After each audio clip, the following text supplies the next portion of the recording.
Hello everyone, कैसे हो आप सब। एक बार पुनः स्वागत है आप सभी का हमारे अपने YouTube channel Shiv coaching classes पर। और दोस्तों आज की इस वीडियो हम देखेंगे क्लास 11 बायोलॉजी एनसीईआरटी चैप्टर 6 में दोस्तों हमारा प्लांटरी जगत चल रहा है। इसमें दोस्तों आज के हम इस वीडियो में देखेंगे ब्रायोफाइटा समूह के बारे में बेसिक जानकारी तथा साथ ही साथ ब्रायोफाइटा के जो बेसिक लक्षण होते हैं या हम कह सकते हैं कि इसकी जो महत्वपूर्ण विशेषताएं हैं उसको देखेंगे तथा साथ ही साथ ब्रायोफाइटा के जो भी आर्थिक महत्व होते हैं उसके बारे में चर्चा करेंगे। तो आइए सीधे वीडियो को स्टार्ट करते हैं। देखिए दोस्तों, जैसा कि ब्रायोफाइटा की यदि हम बात करें तो ब्रायोफाइटा शब्द जो है दोस्तों इसकी स्थापना रॉबर्ट ब्राउन ने की थी। किसने की थी दोस्तों? रॉबर्ट ब्राउन नामक एक साइंटिस्ट हैं जिन्होंने सबसे पहले जो ब्रायोफाइटा शब्द है इसकी उत्पत्ति की।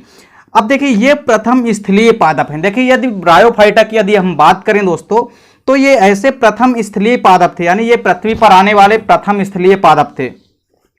यदि इसके बाद बात करें दोस्तों ब्रायोफाइट्स के जनक की, तो देखिए दोस्तों इसके पहले तो हम देख लेते हैं ब्रायोफाइट्स के अध्ययन की जो शाखा होती है। तो देखिए ब्रायोफाइट्स के अध्ययन को हम क्या कहते हैं दोस्तों? ब्रायोलॉजी कहते हैं। क्या कहते हैं? ब्रायोलॉजी कहते हैं। तो ब्रायोफाइट्स के अध्ययन को हम ब्रायोलॉजी कहते हैं।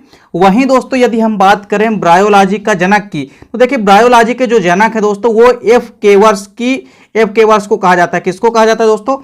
ब्रायोफाइट्स का अध्ययन तो क्या कहलाता है? ब्रायोलॉजी।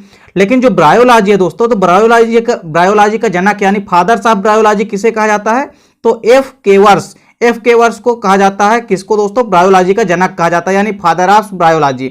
तथा यदि हम भारतीय ब्रायोलॉजी की बात करें तो देखिए भारतीय ब्रायोलॉजी का जो जनक है वो प्रोफेसर एस.आर. कश्यप कहे जाते हैं। तो भारतीय ब्रायोलॉजी के जनक किसे कहा जाता है? Professor SR. कश्यप को कहा जाता है। तो इतनी चीजें क्लियर। ब्रायोफाइट्स शब्द की जो स्थापना है वो रॉबर्ट ब्राउन ने की थी। वहीं ये प्रथम स्थलीय पादप होते हैं। ब्रायोफाइट्स के अध्ययन को हम क्या कहते हैं? ब्रायोलॉजी कहते हैं। वहीं जो ब्रायोलॉजी के जनक हैं वो एफ केवर्स कहलाते हैं तथा भारतीय ब्रायोलॉजी के जनक प्रोफेसर एस.आर. कश्यप कहे जाते हैं। चलिए अब इसके बाद हम देखते हैं ब्रायोफाइट्स की प्रमुख विशेषताएं। तो देखिए ब्रायोफाइट्स की प्रमुख विशेषताओं की यदि बात की जाए तो देखिए ब्रायोफाइट्स प्रथम स्थलीय पादप हैं, यानी पृथ्वी पर उत्पन्न होने वाले ये प्रथम ऐसे स्थलीय पादप हैं। देखिए ऐसा माना जाता है कि जो जलीय पादप हैं उन्हीं से इनकी उत्पत्ति हुई है। तो ब्रायोफाइट्स की जो उत्पत्ति हुई है इसको इस हिसाब से माना जाता है कि इसकी उत्पत्ति भी किससे हुई है? जलीय जीवों से हुई है। अब देखिए क्योंकि कुछ ब्रायोफाइट्स जो हैं जलीय पादपों के समान लक्षण पाए जाते हैं, क्योंकि कुछ ब्रायोफाइट्स में क्या होते हैं कि जलीय पादपों के समान भी लक्षण पाए जाते हैं, इसलिए ऐसा माना गया कि ब्रायोफाइट्स की जो उत्पत्ति होती है वो जलीय पादपों से हुई है। चलिए इसके बाद जो दूसरा विशेषता है वो क्या है कि ब्रायोफाइट्स को पादप जगत का उभयचर कहते हैं। देखिए ये क्वेश्चन पेपर में अक्सर पूछा जाता है कि ब्रायोफाइट्स को पादप जगत का उभयचर क्यों कहते हैं। तो आपको बताना है कि जो ब्रायोफाइट्स होते हैं तो ब्रायोफाइट्स को पादप जगत का उभयचर कहते हैं, यानी इसको हम क्या कहते हैं? एम्फीबियंस ऑफ प्लांट किंगडम कहते हैं। तो देखिए ब्रायोफाइट्स को हम पादप जगत को उभयचर कहते हैं। क्यों? क्योंकि ये भूमि पर तो पाए ही जाते हैं अथवा निषेचन के लिए इनमें जल की आवश्यकता होती है, लेकिन निषेचन के लिए इनको जल की आवश्यकता होती है। इस कारण से ब्रायोफाइट्स को पादप जगत का उभयचर भी कहते हैं। तो ये दूसरी महत्वपूर्ण विशेषता होगी क्या कि ये पादप जो हैं तो जल और थल दोनों में पाए जाते हैं। इस प्रकार से इनको हम ब्रायोफाइट्स को पादप जगत का उभयचर कहते हैं। चलिए इसके बाद बात की जाए तीसरी महत्वपूर्ण विशेषता की, तो देखिए ये प्रायः नम एवं छायादार स्थानों में उगते हैं। ये सभी के सभी नम एवं छायादार स्थानों पर पाए जाते हैं। चलिए इसके बाद अगली विशेषता क्या है कि इनमें वास्तविक संवहन ऊतक, देखिए वास्तविक संवहन ऊतक यानी वैस्कुलर टिश्यू, तो वो देखिए वो जो वास्तविक संवहन ऊतक होते हैं अर्थात जाइलम व फ्लोएम जो होते हैं इनका अभाव होता है, यानी इनमें किसी प्रकार से जाइलम और फ्लोएम नहीं पाया जाता है। तो इस प्रकार से ये चौथी महत्वपूर्ण विशेषता है कि इनमें वास्तविक संवहन ऊतक यानी जाइलम फ्लोएम नहीं पाया जाता है, अर्थात जाइलम व फ्लोएम का अभाव होता है इनमें। अगली विशेषता है निषेचन के फलस्वरूप जो बना युग्मनज होता है। देखिए यानी निषेचन के बाद जाइगोट बनता है। अब निषेचन के फलस्वरूप बना जाइगोट जो होता है या युग्मनज जो होता है वो विभाजित होकर बहुकोशिकीय भ्रूण बनाता है। देखिए यह भी बहुत महत्वपूर्ण विशेषता है कि निषेचन के फलस्वरूप जो युग्मनज बनता है वो विभाजित होकर के बहुकोशिकीय भ्रूण बनाता है, जिससे बीजाणुभिद का निर्माण होता है, यानी इससे स्पोरोफाइट का निर्माण होता है। चलिए इसके बाद नेक्स्ट विशेषता क्या है कि जीवाणु जो होते हैं तो इनमें देखिए बीजाणु क्या होते हैं? अंकुरित होकर के नया युग्मकोद विधि बनाते हैं। तो बीजाणु क्या करते हैं? आपस में अंकुरित होते हैं यानी जर्मिनेट होते हैं और उसके बाद ये नया गैमेटोफाइट का निर्माण करते हैं। तो ये ब्रायोफाइट्स की प्रमुख विशेषताएं जो कि पेपर में अक्सर पूछी जाती है और इस बार भी पेपर में पूछी जा सकती है।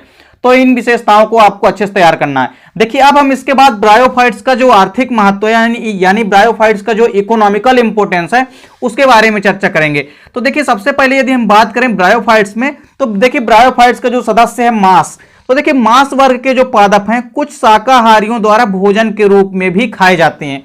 तो मांस वर्ग के जो पादप होते हैं इनका कुछ शाकाहारी जीवों के द्वारा भोजन के रूप में भी इनको खाने में यूज किया जाता है। तो इस प्रकार से ब्रायोफाइट्स का पहला आर्थिक महत्व तो क्या हो गया कि भोजन के रूप में भी कुछ ब्रायोफाइट्स जो है यूज किए जाते हैं।